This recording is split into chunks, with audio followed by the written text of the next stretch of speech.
Good evening, and I'll go ahead and open with the Lord's Prayer in the Aramaic tongue.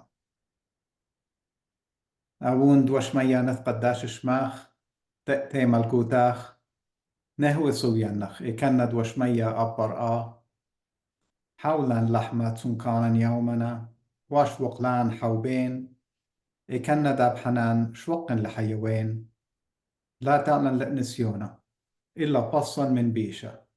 مثول دلاخي ملكوثة حي لو تشبحته العالم عالمين.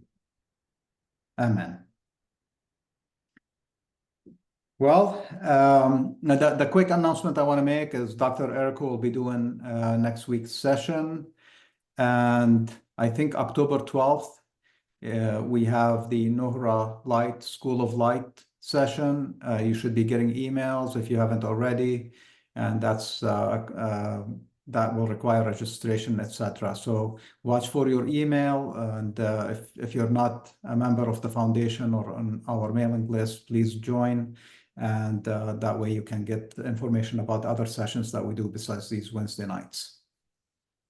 So with that said, I've been wanting, and I think I mentioned it last week if you were with us, that I've been wanting to go back. Sometimes we dive so deep into the teachings of Jesus and into the Bible, and we have constantly new people joining us and new people joining our YouTube channel and subscribing. And sometimes we take some, we build in a way that sometimes we forget about the foundation. And I've been getting enough questions in the last few weeks about the foundation that I would like to take it's not really a step back, because we continue to evolve as we study and learn and talk. And I want to go into Jesus and his ministry and some foundational pieces, including a great question that came last week. And the person asks, it's like, we don't get, when we go to church, we don't get these teachings. Is there, like a guideline? I think that the words that was used in the question, kind of like a skill set, as the person used that, which is great. Jesus was about creating a skill set. So stepping back, to understand Jesus, we need to go to his time and understand his challenges. And his challenges were unique to his time and area, but not unique to humanity. Well, and what I mean by that is that, today we don't have Romans. He had Roman occupiers. Today a lot of us live in countries that are, that have people from different backgrounds, ethnic groups, etc. Jesus had that in Galilee, but the Jewish people south of him in Judea were a bit more pure and more contained. So, and that kind of give them a different perspective. And we see that today. We see nations, countries that are wanting to kind of, they feel threatened by the people coming from the outside, by the mass migrations that are happening from areas like the Middle East and Africa and Central Asia. People are suffering from wars and famine, and it's some political unrest. So they end up leaving and going looking for opportunities. So Jesus had the same thing in his time. People were warring. The Persians and the Romans were fighting. The Romans and the people of Europe, different nations, they were constantly, all empires tend to try to continue to expand. So today we expand sometimes with using military. If we watch what's happening in Europe and the Ukraine, what's happening in the Middle East, the Syria, Iraq. So we have very parallel circumstances to what Jesus experienced at his time. But for us to learn from him and be able to apply this, we have to develop some understanding, so then our brains can quickly realize, hey, maybe I'm not being questioned by the scribes and Pharisees about plucking ears of wheat on a Saturday. You know, nobody's going to call you out today on that.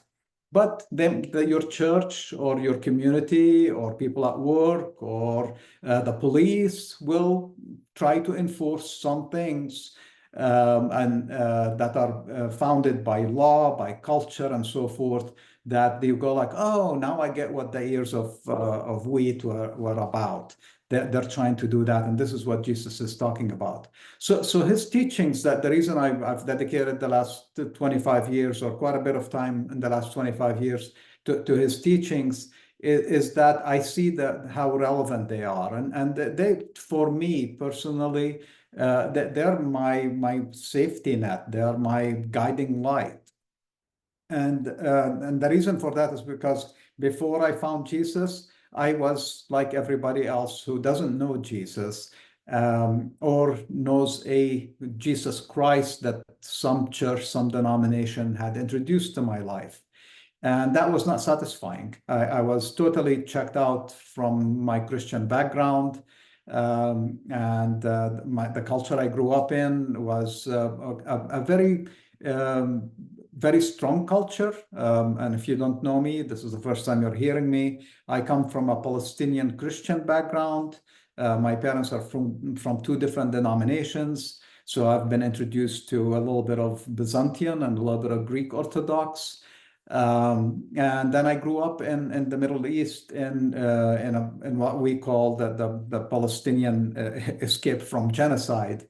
Both my parents had to run away in 1948.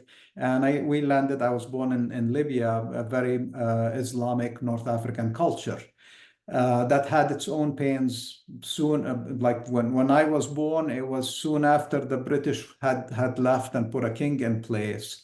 And then I lived through the revolution of Gaddafi and so forth. And then we ran away from Libya because the situation became difficult for non-Libyans. And it was actually became difficult for Libyans. So when I look at my background, and I'm sure each one of you hearing me, you might have something at that level of migration and nations and political unrest, or you might have situations in your own town, your own business structure, your own family that can translate into similar struggles.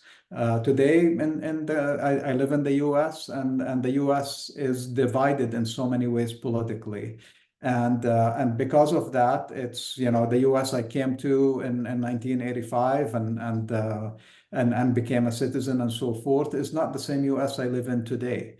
The situation is fluid, it's changing, and in some ways better, in some ways not. So the foundation. So Jesus standing in the middle of his world, he had to figure out, how do I bring joy, happiness, compassion to my own life? And then as a teacher, as he was being trained and studying, how can I take that message and create a universal message? Well, one of his first challenges, and this is a challenge that all of you probably experience in one way or another, is that he needed people who had a foundation similar to his, so he can relate to them the teachings. So if Jesus would have landed with his Jewish background, his Galilean background, the mixed blood and so forth, and his Roman experience, and you took him and you put him right in the middle of China, and he started talking to them about Moses and Abraham and the law and things like that, they probably would have been scratching their heads going like, we're not sure what you're talking about. We have absolutely no frame of reference. So in Galilee, he had Gentiles, he had Romans, he had very close to him, the Samaritans and the Canaanites and so forth. And he needed to find people who could relate to his studies. And he studied the Hebrew prophets. And he studied the law of Moses because that was his upbringing. So he immediately recruited, the first group he recruited was young Jewish men, young Hebrews who were in his town, in his area, in kind of northern Galilee, and when he did that, he also inherited the religion they grew up in. So that's one of the things that he was introducing a modification. He said, I am not coming here to change the Jewish religion or to create a new one. I'm coming here to clarify it and to complete it. When he meant, what he meant by completing it is basically shed a light on what it was really about.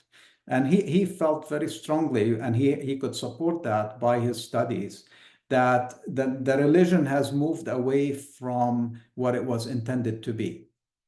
So he believed, and most Jewish people believed in a one God, Allaha in his time, Yahweh through some of the Hebrew history. But he looked at, if you study the Bible, you'll struggle. If you take the Torah or the Hebrew Bible all the way through Revelation in the New Testament, you'll struggle because it's not one type of God. So one of the things that he had to deal with from the get-go is, how do I describe this God that I want to talk about, the God of Abraham, the God of maybe not Moses, but it was considered the God of Moses, because they just bundled it and they said, okay, it's one God. Yahweh is Yahweh. There are not 20 Yahwehs. But they didn't have what we have today. We have, bound books that have Moses and Abraham and all the prophets and Jesus and Paul and everything, and it's all jumbled together. And you go to church. Sorry, I dropped my glasses. And you go to church and you hear bits and pieces, grabbed whatever the agenda of the church is. And that's very risky. So Jesus had from the get-go to figure out his ministry. What am I going to talk about? How am I going to describe this God that I want people to, and it's core to his message and core to the people he was speaking to. So he was very smart, and he equated God with a loving parent, a parent who, if you're good, they're good, and you're basically learning from them that goodness. If you're bad, meaning you're not behaving according to the culture, according to the family tradition, maybe even according to the religion, well, that God is not a punishing God. It's a loving God. It's a forgiving God. Always will take care of you. So that's different, because a lot of the questions I get, a lot of what we hear in churches is that if you're a good person, God will reward you. If you're a bad person, God will smack you, punish you. And there are a lot of examples where somebody's kid dies, like, oh, God killed that kid. Well, God doesn't, the God of Jesus does not kill kids. The God of Jesus does not support one group over the other during war. The God of Jesus does not condemn anybody that society condemns. And that God is supported by the prophets and is supported by Abraham and throughout the Torah. But also there is that other version of God that punishes everybody. So he had to very quickly define that God. And when I opened with the Lord's Prayer, the first word in his Lord's Prayer, he didn't call it the Lord's Prayer. He was giving them an example of a prayer. But he opened it with Awun, the Father, our Father. And he didn't say Awun, mine, my Father, because then that's later religion. It became that father relationship got so corrupted in church and like it started early on, but 2nd, 3rd century, and it got him in trouble because, again, as I said, his circumstances in Galilee were different than Judea, and they spoke slightly different Aramaic dialect. So when you come to talk about these theological concepts or spiritual concepts, they clashed. And one of the accusations when they crucified him, when they accused him and delivered him to the Romans, the Jewish authority, that was one of the issues, is that he was calling God my Father and our Father and everybody's Father. And he's like, no, you can't do that. He's a deity. Their God was a deity and had a place in the temple, and there were rituals and things like that, and priests who could talk to God, but not everybody. So Jesus wanted to get away from that religion. So the religion, so that was the other thing that he had to deal with. First, he had to define God. He had to find people who could relate to the idea of Allaha or Yahweh. And then he looked at the religion of his time, because he knew as soon as he came out of the Jewish community and started teaching this new approach, and it wasn't unique to him, that there were teachers around his time who were coming with this, but he took it to the next level. And he did some things, and we talked about that. If you haven't listened to last week's talk with Dr. Eriko and I, we covered quite a bit of the differences that make Jesus special, that his teachings. So now he looks at the religion, and the religion at his time was heavily enforced by the Pharisees. There are different groups: Pharisees, Sadducees. We don't hear much about the Essenes in the New Testament when we read it, but based on the findings of the Dead Sea Scrolls, we know the Essenes were around. They were more isolated. They had their own communities, and they were around Jesus's time. And then the scribes had a very powerful position. If you grew up in a village in the Near East or anywhere in the world, actually, and before education became almost a human right, as it is today, a lot of people did not read and write. One of my grandparents did not read or write. So the power of a scribe, somebody who could read and write, especially somebody who could read and write and have access to spiritual writings, was tremendous. And so Jesus had to deal. They were constantly, those groups, once he popped up, they basically showed up, and they wanted to know. They were curious about him, but also I think he threatened them, because he started taking things and teaching things that by then had been smothered or became marginalized in the Jewish religion. So and I can, if we have time, I probably will pick bits and pieces of the Bible to kind of show you where he had to deal with these things and how he dealt with them. Or that could be maybe next session. For now, I'm going to just tell you the story of Jesus and the foundational pieces that we are dealing with. So with the scribes doing that, they were the ones, the example I gave you earlier about plucking ears of wheat on a Sabbath. That became a tradition of people debating what is considered work, what's not work, what is allowed, what's not allowed. So when Moses gave us Saturday as a day off to enjoy and not work, because people before then worked every day of the week, they had no break.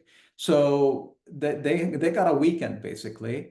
And then the weekend became, over time, a burden, because people were not able to do anything. You couldn't enjoy the weekend. They counted how many steps you walked if you wanted to go picnic. They told you can't cook.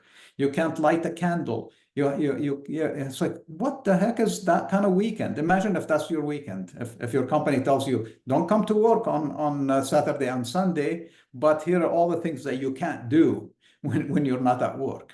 That was the situation Jesus was dealing with. But that was just one of the things. There were so many things, like traditions about washing hands before meals, washing hands after meals, enforcing the laws of Moses. When Moses came, there were no refrigerations. He was in a desert. So things like pork and some of the seafood and stuff like that would spoil quickly. They couldn't eat it fresh. Some of it they were not familiar with. So he had a lot of laws about even what you could eat and can't eat. And Jesus didn't constantly push back, and he said, okay, you're taking religion and making it very hard for people. I'm going to give you the true meaning of being a spiritual being, to be a chosen person of God, because that's how they saw themselves. The reason the Jewish people were chosen, according to the Bible, is not because of a bloodline. It's not because of a tribal connection or some type of border or some type of a king or a castle or something. They were chosen because they understood the compassion of God. They understood how to be compassionate towards all of humanity. And the prophets, if you read the prophets, their writings are full of calling out the Jewish people constantly, and especially their leadership, about how they are missing the point by focusing on sacrificing animals and the temple and following these silly laws while ignoring the most important parts of the Jewish tradition or the religion of Abraham, which is compassion, taking care of the weak, taking care of the orphans, the widows. So it's a religion that's supposed to be built on compassion, not on tradition and bloodlines. And Jesus saw that. And as I said, there were teachers around his time who were already opening their mind about the inclusivity of the religion and not restricting it to tribal connections, because that's what happened to it. It became tribal. It was bloodline. Your mom had to be Jewish for you to be Jewish. But conversions were happening. And Jesus wanted to build on that. So his open-mindedness towards also the people around him, and there are many examples in his ministry where people like a Roman soldier came to him and his child was not feeling well, was ill, but the Roman soldier knew about Jesus and his healing stories. So he came to him and said, Jesus, please help me. My kid needs help. And he didn't say, no, get away. His humanity immediately kicked in and said, okay, I'll come with you. And the Roman then got nervous because that would have put them both in trouble. See, there were people watching. There are the Romans watching. Can a Roman soldier deal with a Jewish rabbi and bring him to his house? That wasn't common. And the Jewish people were watching, including the scribes and the Pharisees and the Sadducees and so forth. Yeah, right, you're going to go into a Gentile home. It's unclean. There are so many things that would go wrong by you affiliating with a Gentile. Plus, he's a Roman occupier. You're practically, they could call you a spy at that point and kill you. But his compassion did not get, that he did not worry about that. There's a child that needs help. I'm going to go help them. And the Roman soldier was the one who put kind of like the brakes on that. And they had a quick discussion, and Jesus said, well, you have faith, and your faith and my healing will manifest, and that the child was healed. And I'm not going to, his ministry was full. So I'm going just kind of like giving you that, you can see where Jesus is coming from, because he was an example. So that's a core thing about what we do on Wednesday, is we show you the example of Jesus so you can go and be that example, act like it. And we don't expect anybody to be identical or do all the things that Jesus did. I said it last time and I'll say it again. You bring your own talents, and we need those talents to make the world a better place. Collectively, we all will manifest the kingdom of God the way he preached it. So as I said, the scribes had power, the Pharisees had power, and the people who belonged to these groups, they had people guarding them. The same thing that we have today with our municipalities and police and different authorities that monitor things, all the way in the government who monitor flying and the imports and exports. So they had a system, but Jesus wanted the people to be better than the system, because the system is a bare minimum. That was his view. So he constantly hammered the idea of compassion, love, behave, and then self-reflect. Look at yourself before judging. So he really, really, really wanted people to watch what they say. So like one of the teachings that they had is about some food that you eat will defile you. That was a religious belief. Like you ate pork, you ate this. And Jesus said, it's not what you eat that defiles you, it's what comes out of your mouth. Because people often don't control, don't filter, don't think, and they say things that could hurt people, be very offensive. And a lot of our trouble today are things that come from things and thoughts that we share with the outside. So he was very to a point. I mean, the extreme of Jesus is when they asked him like, what can you say? And what he said, basically, you have two words that you're supposed to use: yes and no, and anything else is basically evil or the devil.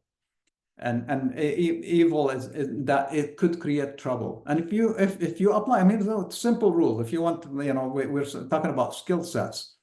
I don't expect everybody who listens to this, and I don't do it obviously, but that's a measuring level for me. The yes and no answer is a very, very important part of my psychology, of the Jesus psychology. So if you think about anybody asking you something, what do you think of this thing? And if you say, oh, well, it's interesting, then you're creating that. It's like, okay, do they like it? Do they not like it? So it creates confusion. So now take that into work situations, into life and death situations. So yes and no is Jesus's guidance. Now that's very, very hard, but it's a good guideline for you if you want skill sets. He talked about the compassion side. Last week we talked about Matthew, the last few chapter 5, the last few verses. Those are like, if you're a student of Jesus, and there is a grading levels and so forth, which there is not. Okay, those are the things that will test you. Those are the teachings, and you could be tested by them, today, minute one, or you could be tested by them, 10 years into studying Jesus and being a good follower of Jesus and a citizen of the kingdom. Because when that moment comes where you're thinking, can I really love my enemy? Can I truly, from the bottom of my heart, bless people who are abusing me? Can I do these things? Those are hard, but that's why he took us into that. That he laid the groundwork with the Father who's loving, and you as children of the Father. This is a very Eastern thought. When you are a child, especially as he was considered the firstborn male of the family, okay, not only born, firstborn, meaning that he was like the oldest brother of all of us. Okay, he used this metaphorically, and not the church really messed it up, and especially when they started translating it as the only born child of God. But as our oldest brother, who is the closest to the Father, who could show us and all the secrets of the Father, and that was his way, his way of telling everybody, I really studied God. I really studied the prophets. I really studied my environment, and I really can guide you into a happy, great place that we can all bring together. And I need you. He said, it's not what you say, it's what you do. By your works, they will know you. If you want to be recognized, be the best servant of all, not by being the top of the table, the head of the table. It's by so he really drilled that into his drilled that into his apostles and disciples. So as when he left them, they got lost. Because just like if you try to take everything I'm telling you right now, and you go like, okay, well, I'm never going to listen to Hanny again. I'm just going to go live by what he said, according to Jesus. You're going to get lost. But in time, when they got together and they recalled his parables, recalled his healing stories, his messages, their experiences with him, the way he was healing, and so forth, they found that kingdom. They found the kingdom amongst them. Then all of a sudden, things that they owned, the physical material, was put into a community pool. their missions were not financed and so forth. They went on their own to try to teach the same thing, just like Jesus. Jesus had, when somebody wanted to come and join him because he saw that they're eating and they're, they have people with them caring for them and so forth. He thought, oh, great, what an easy life. I'll just join this movement. And Jesus told them, listen, I don't know where I'm going to sleep tonight, where I'm going to put my head. I don't know what I'm going to eat tomorrow. I don't know sometimes where I'm going to be, because he was guided by his spirituality and by where things, where he was needed, and he showed up there. And he stayed as long as he could, and sometimes he had to run away because they were coming after him to kill him, or they didn't want him in town because he was so controversial. So he had no physical. He did not. I mean, if he owned a thing or two, that was it, but he was not attached to them. And he probably had a home in Nazareth, his family house, because since he was he was the son of Joseph, and Joseph, I'm sure, had wives, and we know that Jesus had probably half brothers and sisters. So he probably had some physical stuff, but he did not let that anchor him. And we see also examples of people who were anchored in their physical material and their wealth and so forth. And when they came to Jesus and said, okay, I do this and I do that and I follow the law and I'm good with my community, what else can I do? And Jesus said, well, leave everything and follow me. And that's when people stumbled. So that's why I'm saying, when you follow Jesus, when you take his example, there will be those moments for you that you'll be challenged if you feel attached to these things. So those are things that I cover regularly, and I'll continue to cover. And I'm hoping that, now that I'm kind of taking a couple steps back, the next few weeks I'll kind of step into these foundational teachings and the actual tools and examples and the verses that will help you kind of grasp it from Jesus, and maybe translating it into today's life. So we covered God. We covered the foundation that the religion was built on. It was not a requirement, though, because a lot of the questions, and I want to answer this one because I think a lot of Christians stumble with that. If you were born into Christianity, or you were born in a country that has religion, no matter what that religion is, if you listen to the religious people, part of the messaging is always going to be, if you don't come into God through our form of religion, you will forever be doomed and condemned. And that's an easy message to accept if you live in a place that has that religion. If you think like Jesus, who had just looked this way or that way and saw a Roman and a Canaanite, and when I say a Roman, they were not all from Rome, right? A Roman could have been from North Africa, a soldier recruited through the wars with what's today Germany or France.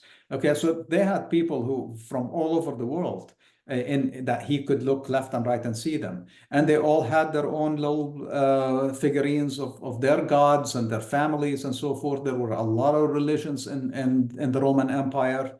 And you got the Persians with their gods, and you got the Assyrians and the Chaldeans with their gods. Okay, that they call them the Syrians or the Gentiles. So you had so many different religions, and that's why his message is more universal. If Jesus would have come in Judea and it was basically mainly Jewish people, from the one or two tribes that were left there, plus the few that came and joined them, it would have been a different mindset. So his universality, he knew that for the kingdom of God to exist, everybody has to be able to come into it. And he felt that his disciples and apostles need to actually do that. And early Christianity totally resembled that, especially when they spread on the eastern side. When they went east with the traditions of the people and the tribes and the connections, including the Aramaic language and so forth, people started adopting becoming a follower of Jesus. They did not think of Christianity. Christianity comes from Christ, and Christ the Messiah. was a title that was put on Jesus later. When in his time, and when he was speaking, we have very few mentions of the idea of him being a Christ. And all it means is the Mashiach, the Aramaic term, all it means is that you're anointed or chosen for a specific purpose. Today, if you ask a Christian about Christ, it's like a Superman with superpowers. But in the Jewish tradition, and that's why even for the early followers of Jesus, the idea of him being an anointed one was more of like giving him the honorific title that he deserved when he was alive, being chosen to guide them into the kingdom of God. So the last thing that I want to cover today is what did he preach? So now I gave you a little bit of the background. And when he declared himself, he said, the kingdom of God or the kingdom of heaven, because some Jewish people have trouble mentioning the word God. God became so kind of scary at the time of Jesus and before that they did not feel right about saying Allaha or Yahweh in the open, like speak it. So then they used some other things like heaven, okay? So that's why in the Bible, you see the kingdom of God mentioned, and like in Matthew, it's the kingdom of heaven. So he came and he said, the kingdom of heaven is at hand. It's here, it's now. That was his core message. And that's what when he sent his disciples and apostles to the villages and to the areas around, he basically told them, go tell them the good news that the kingdom of God is at hand. And if we take it based on our understanding of language today, kingdom, if I said the kingdom of Saudi Arabia, the kingdom of Brunei, the kingdom of Qatar, or Bahrain, sorry, Qatar is not a kingdom, you would think of a king, and a king with castles, armies, wealth, borders. The kingdom of Allaha, Malkutha, Dallaha, you have to understand it from the Aramaic language and the culture of Jesus. A counselor, and you can see that today.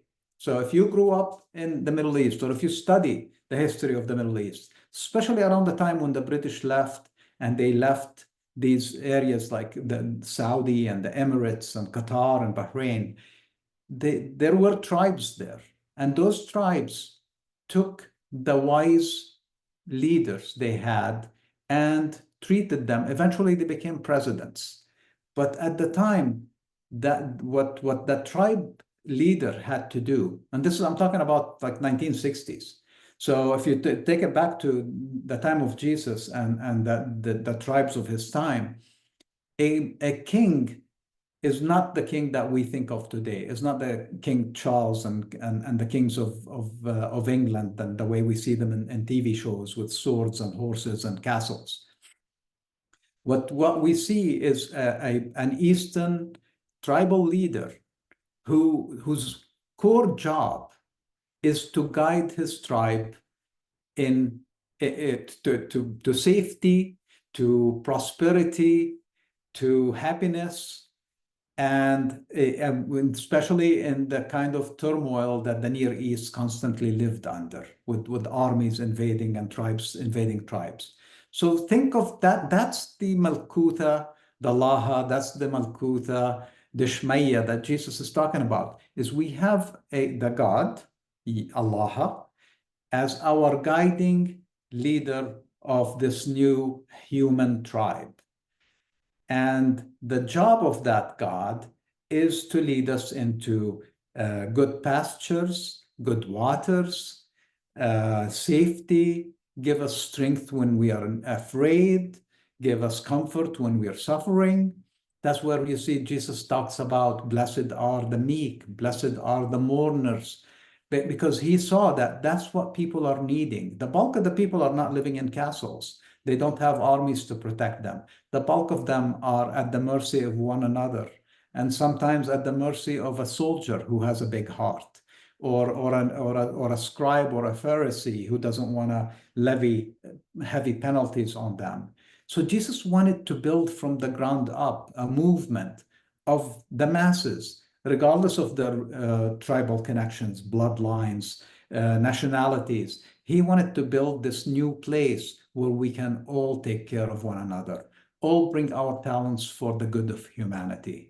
So that's Jesus, that's the kingdom, and God is our guide. He's the loving Father that if we slip, He doesn't punish, He forgives.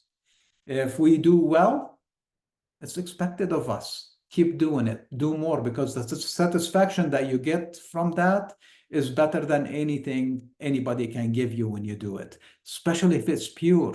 That's why Jesus said, when you do something good, when your right hand does something good, don't let the left hand know about it. Because as soon as you tell people, I gave blah, blah, blah, I took care of their meals when they were poor, or I made the house payment for my neighbor, that's your reward, that the clap that they give you, or they're like, oh, thumbs up, good job, you're a good person. Because when you're doing good, you do it in silence. And those are the foundational pieces that Jesus was instilling, because he wanted a community that just is bubbling with goodness without anybody needing to know who left the food at the table of the poor people who were hungry, who gave a bag of clothes to the people who needed it. And you see, that's how Jesus relates to us today, because those are the things that we need. And on a bigger scale, those are the things that change nations.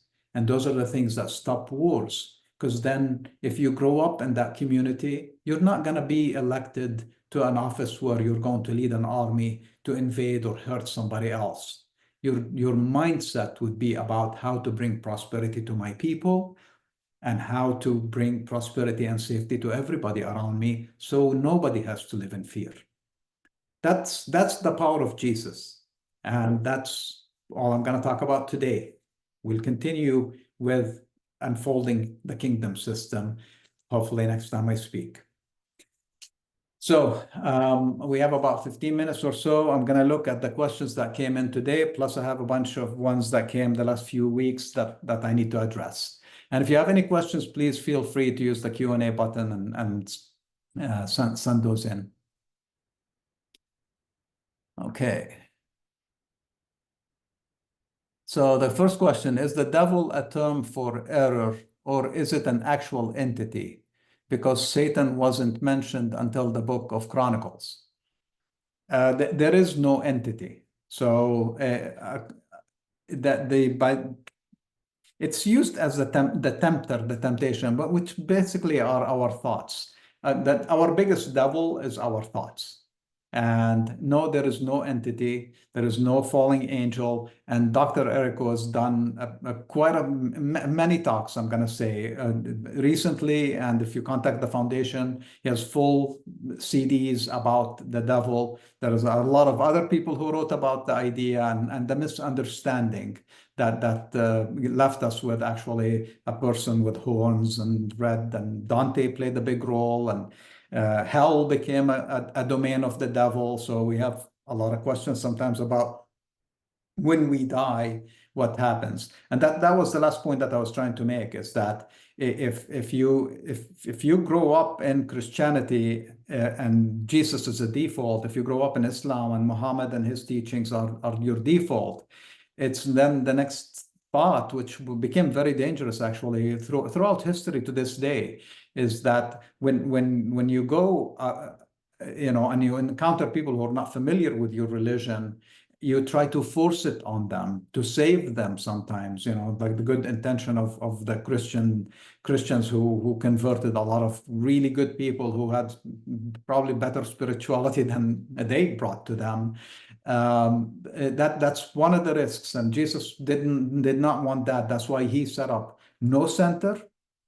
He set up no temple, no town, no nationality, no requirements to join his movement, except goodness. You're good, your good works, that's how they will know you. That's it. That's it. I mean, think about it. This is the religion that we call Christianity was designed to be people who are good, who are doing good, not just, good and looking all holy and so forth. They were actually doing good, because that's when you hear the buzz. That's when you feel that, and I think some villages, and which is something I'm going to steal this from Dr. Errico. Jesus was a country boy. Galilee was the country, was not the city. And he grew up with neighbor caring for neighbor and so forth. And he expanded that to care about the Roman and about the Canaanite and about the Gentile. And that's why he did not do well in the big city in Jerusalem when they brought him into trial and so forth, because they were, let's say, more sophisticated in a bad way, and he was more simple. And his message to this day, I mean, this is the Aramaic New Testament. It's the Peshitta. It's the simple. The name of the book, they called it and if you want to go to Aramaic, it's called the simple. Okay, the simple message of Jesus of Nazareth, not the religion that we have today. So no, back to your question, there is no devil. And we see that the devil kind of is more introduced also in the story of Job and conceptual stories, and not an entity.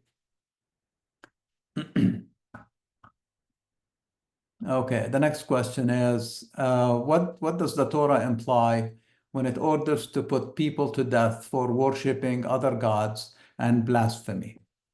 That absolutely. That's why I said there are many gods, and that the difference between Jesus and all the Jewish prophets, and I can say all, is that he understood that the highest membership card he has is humanity. Okay, so he had a membership. His membership said human being. The prophets had the same membership card that said a human being who is also part of the 12 tribes. That limitation, when they were at their highest level of spirituality, and I can read you almost any prophet, they talked about compassion, care, love, taking care of the weak, taking care of the poor, taking care. And then when they got attacked by somebody from the outside, or in some cases, tribe against tribe, they looked at that bottom part of their membership card that said, and you are also a Hebrew. And that made them say the things that you're saying. Go kill everybody. Go annihilate them. Don't even leave their trees up. Don't kill the women. The women, usually they took them as slaves and concubines. But children, males, and sometimes even the prophets ordered the killing of the animals. They killed one of the prophets killed maybe more than one, killed the priests of the other gods, because their God was a tribal God. It wasn't the father that Jesus talks about. Abraham had the father, and Abraham did very well traveling and taking care. He was a great tribal leader. See, he brought that, and he's the one who's blamed or thankfully maybe brought us the idea of this Yahweh, the one God, when there were many, even in his own family. So that's why the prophets and the Torah is full of stories about the Jewish people being good. Then they run into the Philistines, they run into the Canaanites, they run into some other enemy, and they want the sword, and they want the killing. Jesus said, never use the sword. Never use the sword, because it never gets you what you really need, which is safety and love and prosperity. Those are the things that we want. And when you get it by the sword, somebody else is going to come with a bigger sword and take it away from you.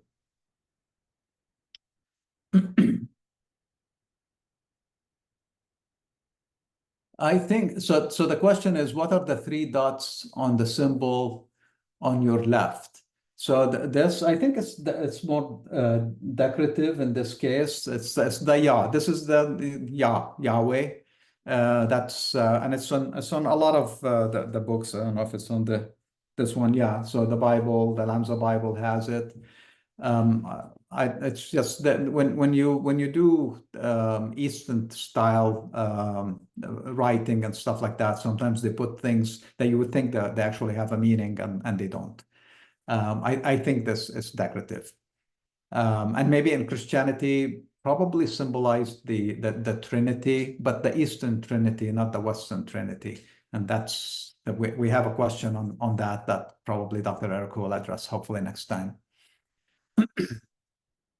Okay, next one. How are we doing on time? Because I have one question I prepared that I want to take care of, and then as I said, I have a bunch of others. The 77% Old Testament. There is not a single word of Jesus in it, as it has been written before him being alive. How useful or detrimental is it to keep the Old Testament and giving so much weight to it? There are many gods in the Old Testament, like Elohim, Yahweh. How can one reconcile that view with the Abba of Jesus? A great question. That's why I mentioned it. So for Jesus, it was important to have that foundation. In reality, now that we have Jesus, we don't really need to know what goodness is.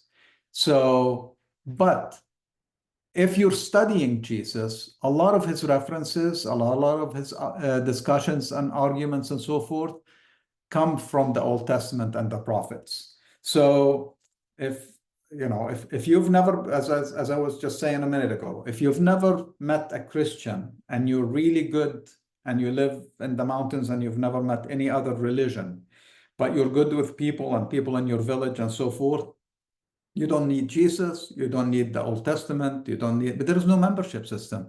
If you're carrying that membership card that says human being and any other human being that you encounter, or anything in nature that you encounter, you give it care and love and appreciation and support it if it needs support, and get support and love back from it if they're giving that willingly. Then you don't need these titles and these books and these things. Jesus didn't have a book. Even the Torah, they had scrolls, so he would probably run into some writings and so forth. But when the apostles left and went around and started spreading this, and the early disciples, the early movement, they had very little, if anything at all, to take with them and carry and say, look, Matthew 5, verse 7 says blah, blah, blah. And when they had none of that. And that's why Jesus used actually parables, because when he spoke in a village, he left them with a story that made their brain go, all the gears started spinning, and they learned something, and then they applied it, and they applied it uniquely. Because if you're speaking to 5,000 people about the goodness of God and the story of the man who had two sons, or as we call it, the prodigal son story, each person took it differently. They applied it differently to their families and people they were struggling with and so forth. But ultimately, it left them with, hey, if somebody goes against tradition and so forth, and they come back, open your arms and take them in, hug them, love them, because that's what they need. They don't need somebody to go, And same thing with the other brother who was there all the time serving and being the good son, and then got all jealous and angry and so forth because the father did not, treat them the same way. So there is a lot of, and that's the power of the parable, and that how Jesus taught is different than what Jesus taught. So those are the things. So if you're a student of Jesus and you want to dive deeper and understand the roots of it and what's good and what's bad and how he worked with it, the Old Testament is relevant. In reality, neither the new nor the old is important if you can be a good human being. When were the Aramaic Gospels written compared to the Synoptic Greek Gospels of the Bible? We believe, coming from the Eastern tradition, is that they were written fairly early on, and they were written because the people that Jesus spoke with were Aramaic speaking people. They had early writings, probably even when Jesus was alive. The Greek came later, and it's just common sense. If you come to the States and you want to talk to people, and would you start writing things in Urdu, or would you start writing things in English? Would you spread the stories of Jesus the way he spoke them, the parables? And that's why there is a lot of differences. And there are some Aramaic writings that the scholars know came later. So there was kind of like a Aramaic. From my perspective, it was Aramaic, and a lot of scholars would agree with me. But then there was the Greek, because Paul went kind of west-ish and soon had to, the early movement had to communicate with the West, but there was a lot of East, and a lot of the East was Aramaic based. So when exactly, like in the form that we have them today, I don't think anybody can tell us. And the East is very different and difficult when it comes to holy writings. Today, you look at my Bible, I have markers and notes and the different comments I put there. If I was truly an Eastern traditionalist, I would treat this. I wouldn't open it without washing my hands and doing pomp and circumstance. But and that you see that still today in Islam. In Islam, if you put a dot in the Quran, like to circle something, that becomes soiled and you have to burn it.